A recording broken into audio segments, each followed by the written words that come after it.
What's the investigation about? They was lying to me, man. That's why I don't know. I don't want to talk because I don't know who to trust. I feel like it's just me in this whole world, man. Like, I can't get no medical attention for a gash on my hand. After I hit the meth, man, I felt possessed. And that's all I remember. See, look at you smiling, man. While he sat in a jail cell waiting to stand trial for murder, this man gouged out both of his own eyes. He bit off part of his own tongue. And when they asked him why he'd done it, he told them he was a divine being. To understand how anyone ends up here, blinded by his own hand in a cell in Georgia, you have to go back to a single moment on a dark stretch of Interstate 16, a moment where a good man made the last mistake he'd ever make. He pulled over to help a stranger.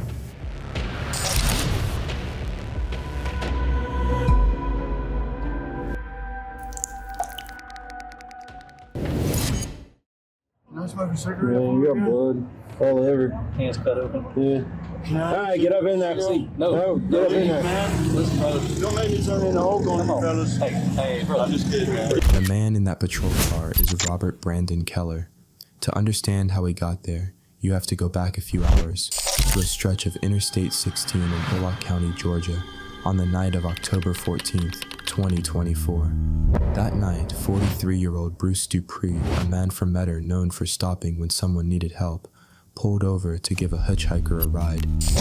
That hitchhiker was Keller, 32 years old, out of North Carolina, high on methamphetamine, and by his own account on a spiritual journey to Florida.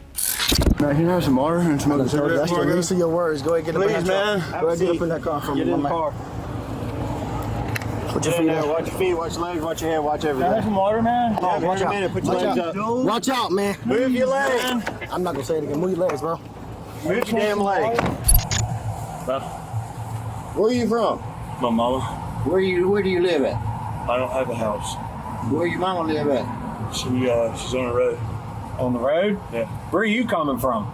My mama, about 30 years ago. Okay, well, I understand, but where are you coming physically? Like, where are you traveling from?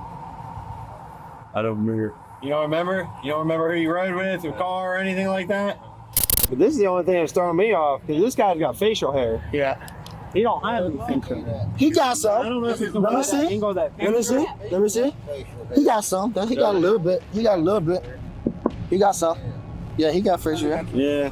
I guess it'd just be the way the picture be taken. But that's his. That right there. When you look at that right there from that part right there, that's it. By the time it was over, Bruce had been stabbed, his throat cut, and left dead on the side of the highway. This is what deputies walked into when they found the man responsible. Hey, man. Hey, what's your name? Huh? I need you to roll over on your back. With Keller in custody, the investigation started to come together, and it came together around one detail nobody who saw him that night could forget: the blood. The officers who dealt with him, the staff who processed him, the clerk at the store where he turned up, over and over, the same thing: blood on his hands, blood on the bills he tried to pay with. Here's what they saw. And so tell me how you came to track the blood. You went down with me. Tell me about that. So yeah, it was laying on. I was looking on the shoulder. When we started looking for the actual vehicle or the occupants, I just kind of walked down in the median. A couple yards, I'd find a big blood spot. Kept on going down into the ditch. Found another blood spot.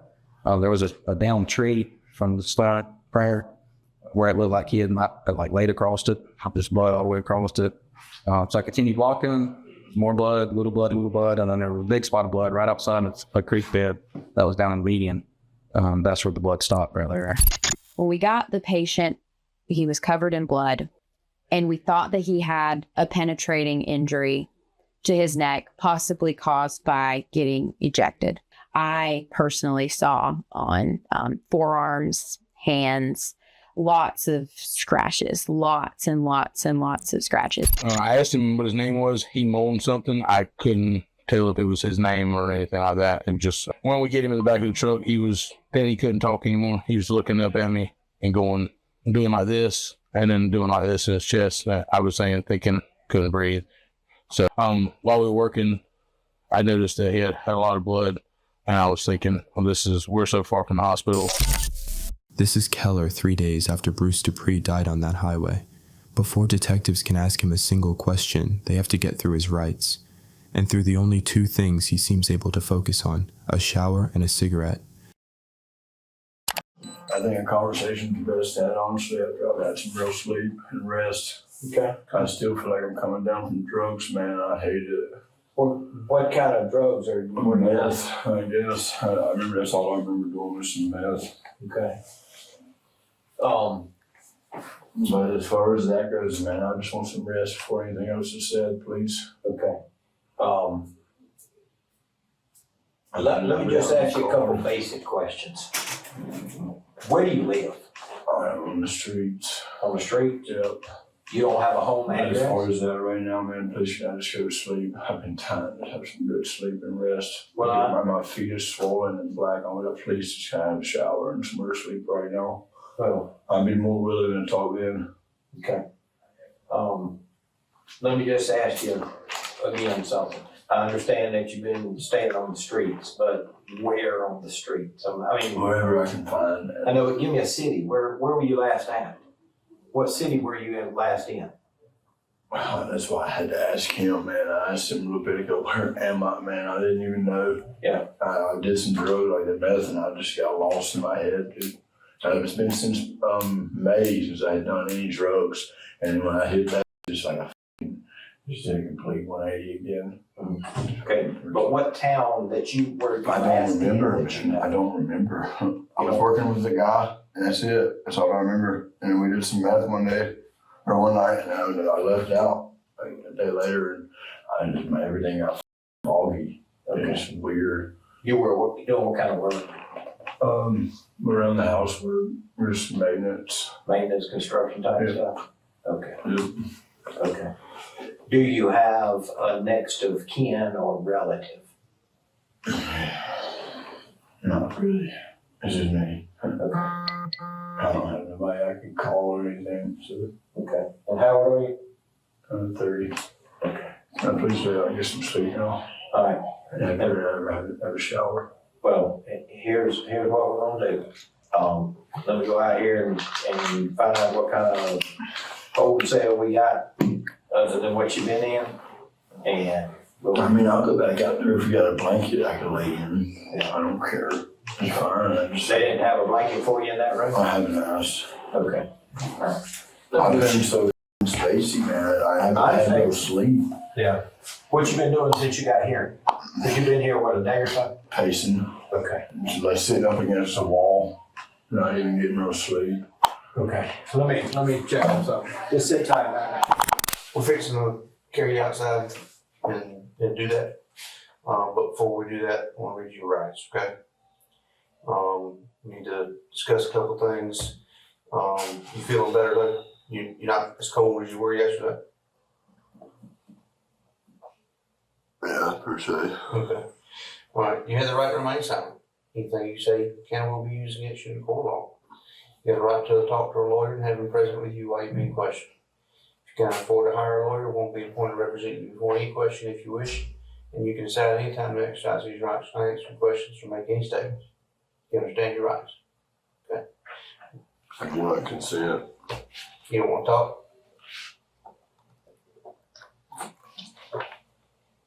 That's I understand that there was an altercation. You made mention of it the other night. And at the Pojo's, or at the Patriot Inn is why you're here. Do you remember that from the other night when you ran?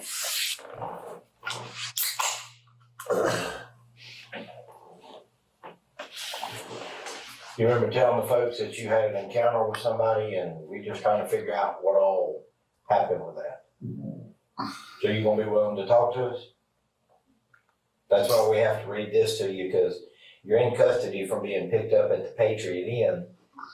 You may not even know the name of the place, but you were out there on the highway and the deputies took you into custody, and so we're here now to try to backtrack from there and find out who you had an encounter with and what all happened. When you ran the other night? Would you like to talk to us, Keller?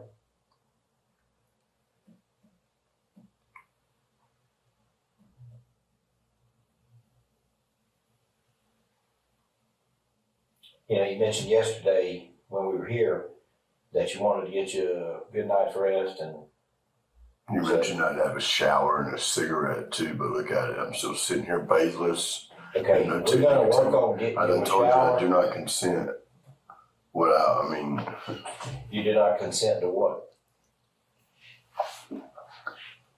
What's in that cup right there? Yeah, I got cigarettes right here, but I mean, that's why we came over here this morning. but you're bribing me, and Bribing you? before now, I wasn't even read my rights before I even come Because we to. haven't asked you any questions. We read people rights when they are in custody and we ask questions. And we're here to ask questions today. And so we were gonna go out here in the Sally Port and let you smoke. But while we were out there, we may be chatting about some things. And so you're in custody from something at this hotel and we're trying to find out what happened. That's why your rights are read to you today. Nobody else has asked you any questions about anything. So that's the law. Well, let's go outside and talk about it then, please. Can I just want some cigarettes? And that's fine, but you have to agree that you understand your rights and you're willing to have conversation. Because if you're not willing to agree to that and have conversation and sign the form that you've been advised of your rights, then we can't talk to you.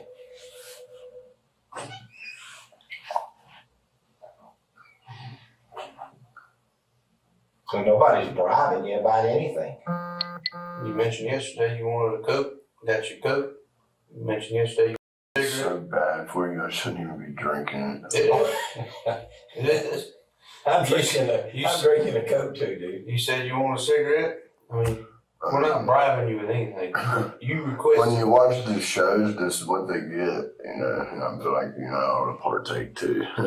Yeah. And when your last, when you go to the interview room, you know, you get your last few amenities. That's what, when you watch them shows. Well, here's the thing. We want to have a conversation with you about what happened. What happened at this Patriot Inn, this hotel. We want to try to find out, you mentioned something about a altercation with somebody. We want to find out who you had an altercation with. What is all this about? Because the deputies took you into custody, brought you up here, and this is where you've been. Nobody's asked you anything yet. We're telling you we want to try to talk to you to find out what's going on. I mean, you got a cut on your hand. What in the world? We're trying to find out what's going on. And you said yesterday, hey man, I'm wore out, I'm tired, I hadn't slept, I've been pacing. Can you give me some, you know, a little better place to sleep? And, you know, could I have a cigarette? Hey, I got 2 cigarettes right here. We came over here What initially. kind of cigarettes? I don't know what kind they are. What the hell does it matter if you smoke? If it's menthol or not. Well, I don't really know what it is. I think it's a Newport. Oh, well. So, I mean, it's not, it's, See, look at you smiling, man. That's a menthol. I mean, it's, No, I used to smoke, so I know what it's it's not like. like I went out and bought Not it. all menthols are, I mean, not all Newports are menthol. Yeah, but the ones that we smoke Mm-hmm. are like glass going down. You know that. Oh, yeah. I'm trying to quit, man. I'm trying to do a lot better, but. Well, we understand that, but we're not here to browbeat you. We're here to try to find out what happened. We're trying to be cordial. Because you're a guy, you're a man, we're a man. I mean, we're trying to be cordial. You're a person, we're a person. Nobody's any better than anybody else. That's why we're trying What's in to. that folder? Another thing of Miranda warning and a blank piece of paper. So we can take notes. Yeah, we got a video, but we like to take some notes. So that, I mean, we're here just trying to find out what's going on, dude, and we're trying to be cordial with you. So. I'm trying to be cordial too, man. I just want to shower. This is the normal amenities because I've been here. The first couple of days I was here, I was in the damn padded room. Couldn't even get nobody to give me no water, no help, nothing, man. Not even a shower. It's been like 4 days. My hand is rotting. Looks like. And the medical people here came and looked at that. They told us that they came and looked at that And I don't know what kind of I treatment wanted they. them talk to a lawyer about that because the nurse, whatever he was, told me, he's like, man, I'll help you whenever you calm down. I had calmed down. And I was begging and begging them, officers, please get that nurse or doctor or whatever to come help me. But they would not talk to him because they said, he's seen you. But he said, it's been too long since he can stitch it or they can't do nothing for you. And they was lying to me, man. That's why I don't know. I don't want to talk because I don't know who to trust. I feel like it's just me in this whole world, man. Like, I can't get no medical attention for a gash on my hand. Well, they gave I you some can't kind get of a shower. They gave me the wrong kind of attention. I don't know. They looked at it and said that it was not life-threatening. It was not any problem for you to be in this cell with that cut on your hand. And that's what the medical people said. So we're not medical folks. They said that you were just fine to be in that cell with the cut on your hand. As for the shower comes when we get done talking. And if you don't want to talk, then we'll be done and we'll go try to find out what we can on our own without your assistance, and then we'll go from there. Plain as day. And that's where we are. What's your name? Captain. I'm the captain of our investigation division, investigator. What's the investigation about? It's to find out what you were doing at this hotel, and then you ran from the police when they showed up, and then when they took you into custody, you got a cut on your hand and you got some blood on you, and we're like, what in the world's going on with this guy? Where is he from? We find out who you are because you wouldn't give us your name, so we find out who you are, and your last known driver's license shows you're from North Carolina. Well, we got to start from there and backtrack and find out what's going on. You said you had an altercation with someone, and we're trying to find out who you had an altercation with and where they are, what's going on, and that's what we're here for. So, are you going to be able to help put the pieces of the puzzle together, or do you want us to just do it on our own? You have the right to remain silent. Anything you say can will be used against you in court of law. You have the right to talk to a lawyer and have him present with you while you're being questioned. You cannot afford a lawyer. One will be appointed to represent you for any question if you wish, and you can decide at any time to exercise these rights or not answer any questions or make any statements. Do you understand your rights? Mm-hmm. Will you talk to us? Mm-hmm. I'm going to read this paragraph below it. It says, I have read the above statements of my rights, and I understand each of these rights. Having these rights in mind, I freely and voluntarily waive them and wish to answer questions or make a statement. Do you understand that part? Okay. If you understand it, your rights as I read them to you, if you'll initial by 1 through 5 right here. What you're watching is a technique. The cigarette, the coke, the calm, nobody's better than anybody. Detectives are trading small comforts for cooperation, slowly working a man who keeps insisting he doesn't consent, doesn't trust anyone, doesn't know who to believe. I feel like it's just me in this whole world, he tells them. Eventually, he signs the waiver, and they take him out for that cigarette. Let investigator Sims sign that, and we're gonna walk out here. We'll kill you out here to the side port. I'm gonna fire one of these up.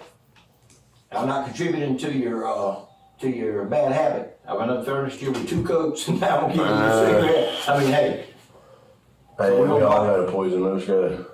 We're gonna go out here and let you smoke.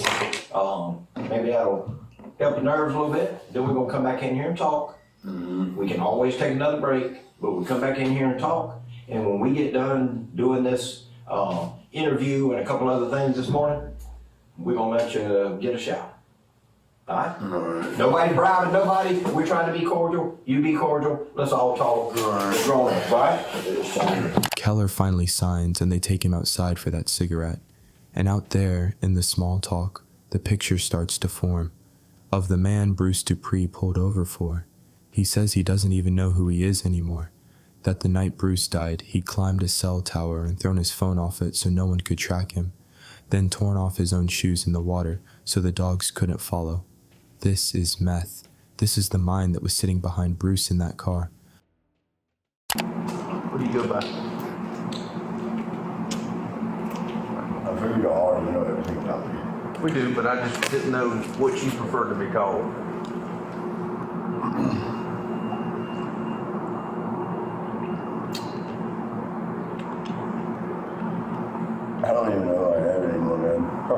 way to go.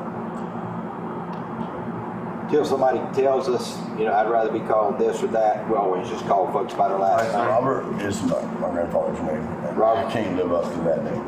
I cannot live up to that name. Yeah. So I don't want to live like that. My mother gave me Brandon. So you go by Brandon? Okay. Is it all right for us to call you Brandon, or you want us to keep calling you Keller? Keller's fine. Okay. Well, if you prefer Brandon, we'd rather call you by what you prefer. I mean, that is the little boy inside me, so I guess so, yeah. Okay.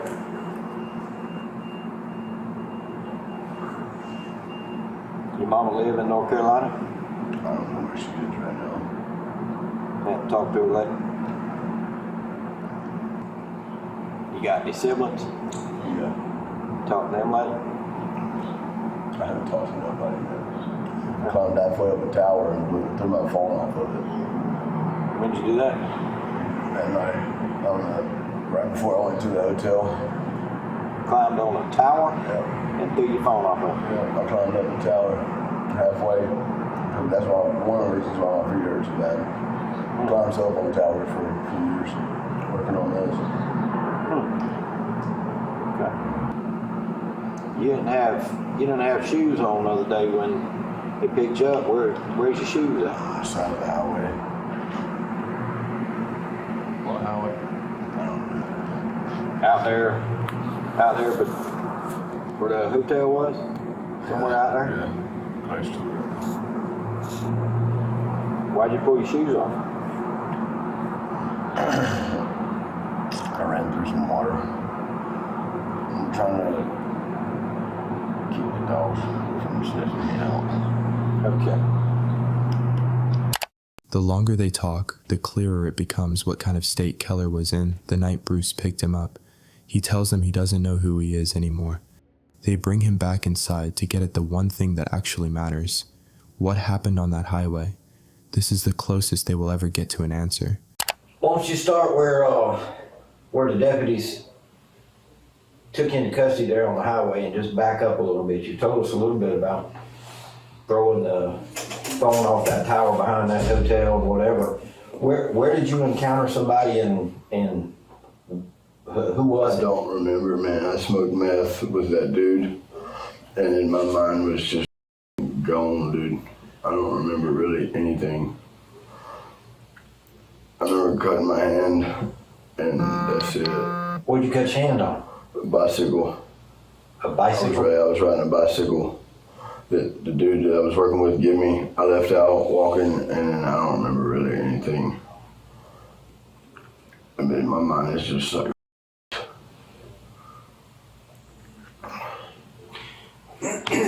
You may mention that you remembered climbing the tower. Mm-hmm. Let's work our way backwards from that.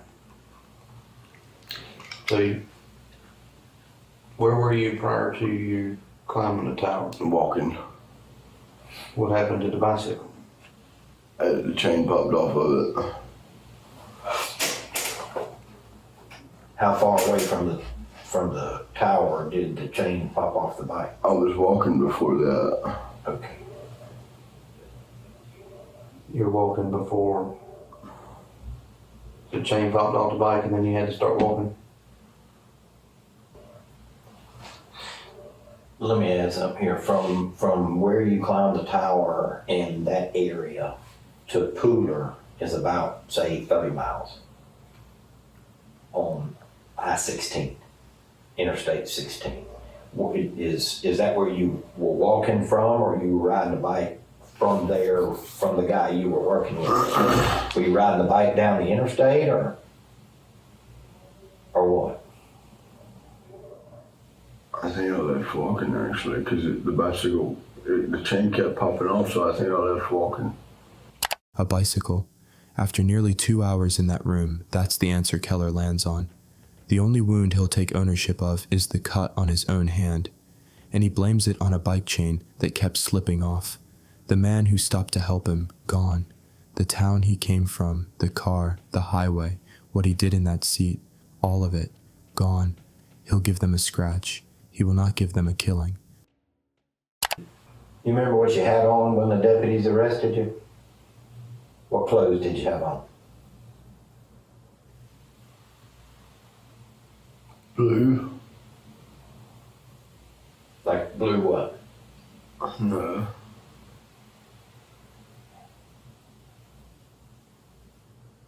It was my black shirt and some shorts. Did you leave your sleeping bag and stuff up on the tower? Yes, sir. Okay. Did you have any other property with you? A backpack. And where is it at? I have no idea. What was in it? Clothes, Bible, and a journal. Just like a big backpack It you was a carry on your Nike back? backpack, yeah. A Nike one? What color was it? Black and white. And that's where your clothes and stuff that you were traveling with was in? What other kind of clothes were in it? I don't remember. Just like a pair of shorts and sweatpants, I believe. So you got down off the tower to break your phone up more, you said? Yep. And then I jumped back over the fence and then walked over to the hotel and seen a couple guys and asked for some water, and they told me where the water fountain was. What did you do from getting water? I walked outside the building, seen a motorcycle that looked like a police motorcycle, and took off running. And then there was a sheriff's truck over in the parking lot beside it, so that's why I took off running. What made you decide to run? I've had a bad history with police that can't tell. No, we're all not bad. I know that's right. I learned that lesson the hard way.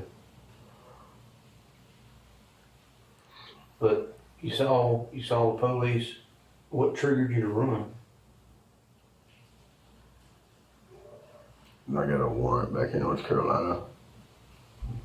I was supposed to serve probation for a DWI, or DUI actually.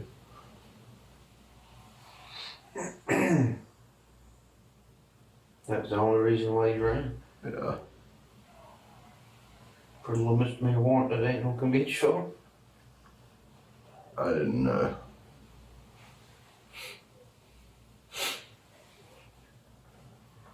So,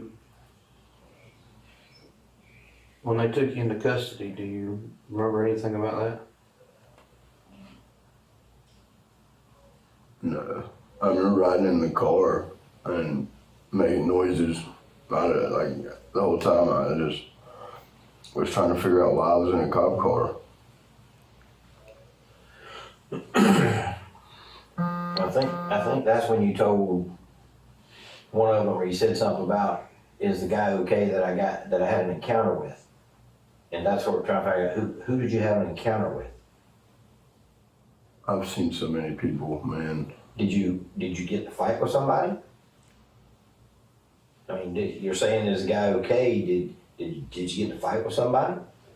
And I'm asking because you got your hands cut or whatever, and you know, you said you did that on a bicycle, but I'm just trying to find out who was this you got an encounter with? And the drugs, man, really made my mind boggled. Yeah. Would you typically, when you would walk, would you typically accept rides from anybody Not just anybody, no. not just anybody? No. How would you gauge on who to get rides from? I sense energy, and I've just seen so many people. Not many people would stop to pick me up. Right. Did you get a ride from Pooler with anybody? I think I went to the store to get some sunflower seeds. And it started getting dark. See, the meth, man, I was thinking so fast and thinking so much, I don't remember it, man. When you left there, you started walking again, right? Uh-huh. What direction did you head? Where did you go from there? I went to the mart and went back.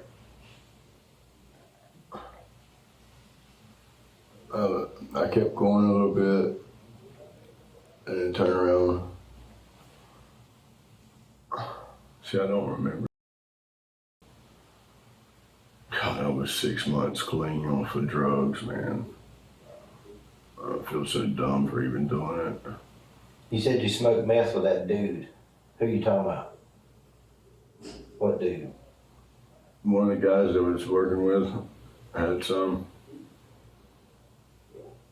And so that would have been Monday during the day, because today's Thursday. I know time is not real clear, but our deputies arrested you Monday night. So would it have been sometime during that day that you smoked meth with somebody? I think it was the night before, because I had been up for a couple of days. That's why I don't remember. Right.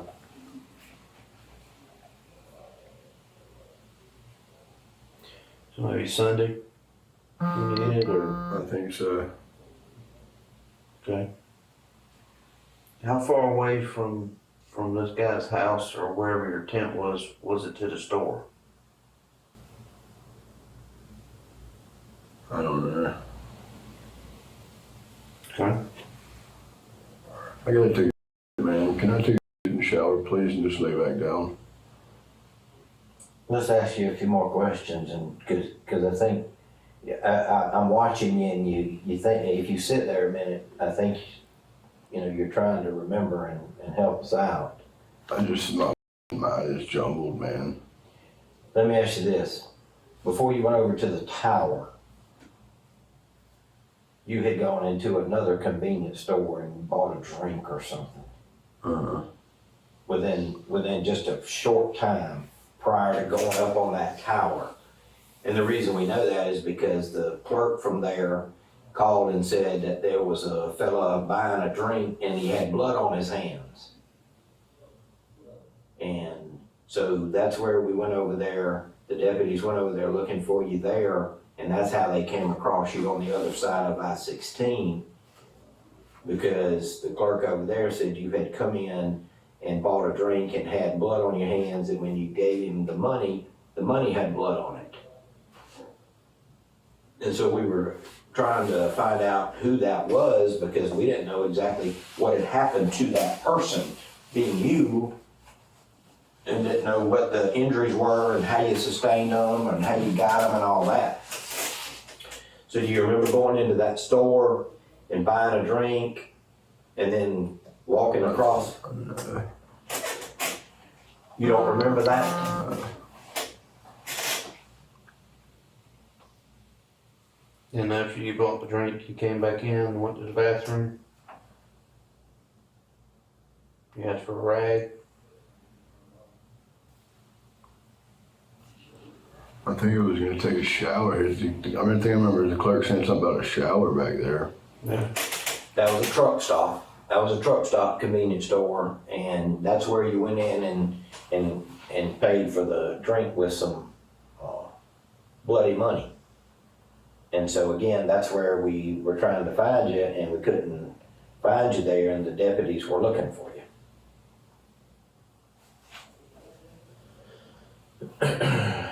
How did you get to that store? You walked there? I don't remember. Let me see if I can help you here. We had a person that drove up to that store and said that they saw a guy walking that had just gotten out of a car. And they said the guy had on a blue shirt. And so the guy in the store, you, had on a blue shirt. So our deputies went down the road a little piece to see if they could find a car, and they found a car that apparently you got out of because there was blood in the car, there's blood on your hands. So we're trying to find out where you got the car from. I don't know. Yeah, that's the picture they showed us at the store, and that's you. and they showed us that picture, and they said, this is the guy who got out of the car and came up here and bought a drink, and that's the clerk had conversation with you about the shower. That's you. And so I'm trying to find out about the car, where you got it from. You remember driving a car? No. All I remember is walking, man. Well, you walked up to the store. You walked up Where you had got out the car.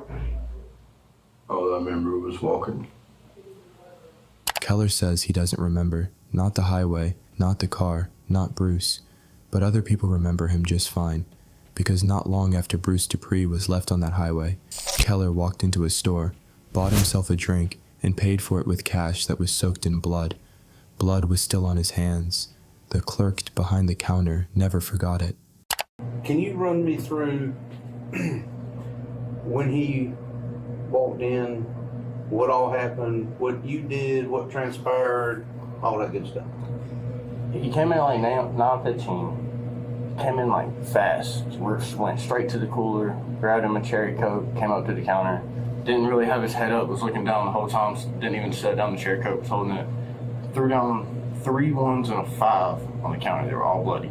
Then I started paying attention when I looked down at the money and seen red all over. I was like, When you say bloody, like were they soaked in blood? Or not soaked, there was like fingerprints showing that his hands were bloody holding the money, basically.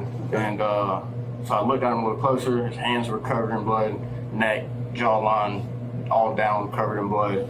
And I was like, you all right? You need a rag? Oh, no, I didn't get to do that yet. He walked away. He grabbed his 5, and he left the 3 1s and walked away. Okay. I said, hold on, I gotta scan that, because I didn't even get a chance to scan the code. Right. He turned around, I scanned the code, and I said, you good, man? You need a rag? He was like, nah, I'm good. I was like, all right, and he took off. But you don't remember the driving? After I hit the meth, man, I felt possessed. And that's all I remember. And it was like my mind was just racing. That's all I remember. Right. But we can establish where you were before, you remember that, and you remember what happened right before we arrested you. We're just trying to fill that gap. Blacked out. What would make you do that? The drugs.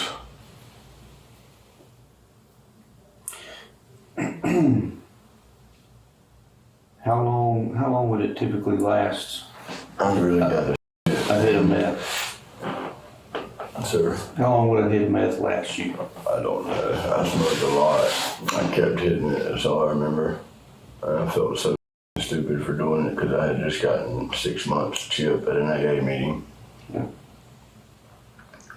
Where was that at? Where was you going to AA? In South Carolina? Puller. In Pooler? Yes, sir. Where were you staying in Pooler? Who were you staying with? That truck guy. What?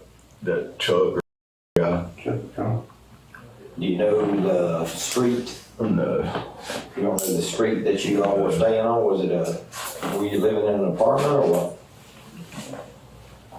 No, it was a big field. Oh, okay, so y'all were staying in a tent and you were going to AA? He had a camper and I was staying in my tent. Was he going to AA with you? No, it was just me. He was still drinking and stuff, so.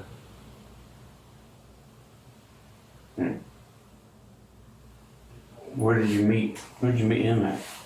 I was sitting at the Piggly.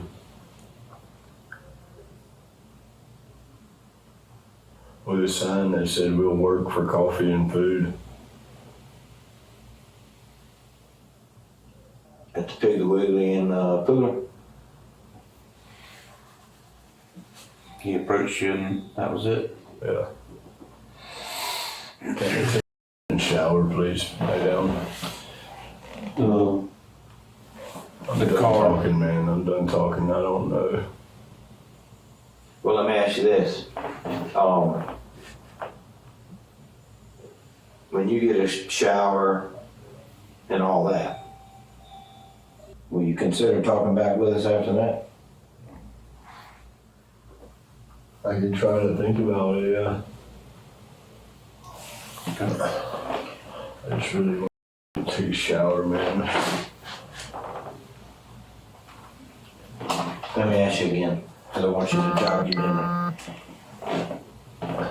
This was a little grayish kind of a vehicle that the people saw you get out of and walk to the store. I don't remember driving no car. Don't remember at all. I don't remember driving no He car. showed I you remember that. just walking. Well, he showed you All I that. remember is walking. I understand. He showed you that picture of yourself in the store. Did you recognize that being you? I remember wearing my black clothes. That was it. Right. Well, you had a black t-shirt on underneath that, but that's my question. You looked at that picture, but you don't remember that being you? Yeah. Because that's the clerk that called us and said that you were in the store with blood on I'm your done talking, man. I'm done talking. Please just go shower. Okay. We appreciate you talking with us about this. We're trying to help you. Would you be, do you want us to try to see if we can find your mom's phone number and at least tell her that you're okay? And if so, we just need your mom's name. Don't worry about it. She knows I'm okay. Oh, yeah? Yeah. Can you give us her name and phone number? Oh, yeah. I don't even know it. Can you give us her name? I think it's not hard to find if y'all already know everything about me. Just asking to see if you can give us her name. I mean, your mom's always going to be your mom, and We don't even really talk like that. okay. All right, well, sit tight. The interrogation gave detectives nothing, but this case was about to produce the detail no one would forget, and it didn't happen in that room. It happened later in a cell in the Bulloch County jail, while a Keller sat waiting for his trial. There, at some point in the months that followed, Robert Keller gouged out both of his own eyes, and he bit off part of his own tongue. When jail staff asked him why, his answer was chillingly plain. He said he did it to, in his words, cover himself so he'd be moved into a medical prison. One of the psychologists who evaluated him saw it differently. A man acting out of guilt or shame. Whatever it was, it raised the one question that could have ended the case before a jury ever heard it. Was Robert Keller even competent to stand trial? 2 state doctors said yes. The self-harm, they noted, came after the crime, not from any delusion during it. In February 2026, the judge agreed. Blinded by his own hand, Keller would face a jury for the murder of Bruce Dupree. At trial, the defense reached for the only thread they had, suggesting maybe someone else had been in that car, pointing at a pack of cigarettes in the back seat. But the jury had the trail, the body cam, the blood, the stolen car Keller was found driving. 2 days of testimony, and they were gone for less than 90 minutes. On July 1st, 2026, Robert Brandon Keller was found guilty on all 10 counts: malice murder, felony murder, armed robbery, hijacking Bruce's vehicle, and more. Judge Matthew Hube handed down 2 consecutive life sentences without parole, plus another 25 years. And before he did, he said the thing that stayed with everyone in that room.